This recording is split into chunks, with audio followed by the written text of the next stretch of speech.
Warga Banjarmasin dihimbau untuk turut serta menjaga lingkungannya agar tetap bersih, terutama wayah banjirop yang beberapa hari ini melanda beberapa kawasan di kota Seribu Sungai.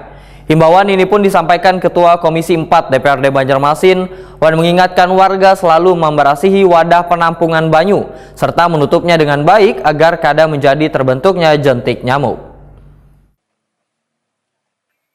Warga Banjarmasin dihimbau untuk turut serta menjaga lingkungannya agar tetap bersih, terutama wayah banjirop yang dalam beberapa hari ini melanda beberapa kawasan di kota Seribu Sungai ini.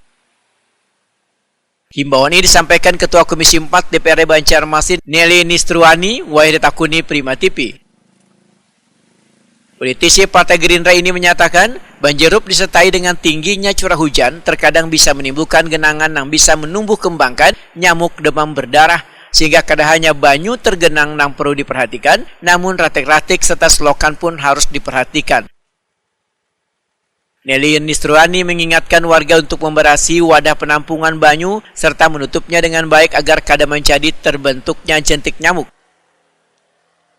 Instansi terkait pun diminta pula untuk turun ke lapangan bila didapati ada daerah yang dinilai atau diduga didapatinya sarang nyamuk demam berdarah agar secepatnya melakukan pengasapan atau fogging. Cuaca sudah ekstrim dengan hujan dan banyaknya air yang tergenang, menghimbau kepada masyarakat, seluruh masyarakat Kota Banjarmasin untuk membersihkan sampah-sampah ataupun selokan, dan apabila ada penampungan air yang tidak bertutup silakan ditutup karena di sanalah tepat terbentuknya jentik nyamuk yang akan pengaruhi ke demam berdarah bagi masyarakat.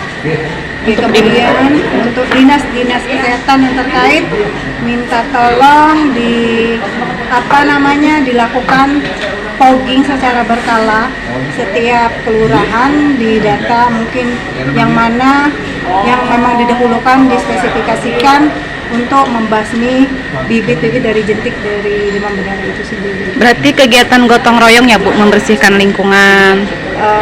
Untuk lebih ke warganya, mungkin lebih ke RT disarankan untuk membersihkan selokan-selokan secara bersama-sama dengan acara mungkin gotong royong ya setiap minggu, sehingga apabila ada air yang tergenang itu bisa lancar salurannya, dan di sini menyebabkan adanya jentik dari nyamuk.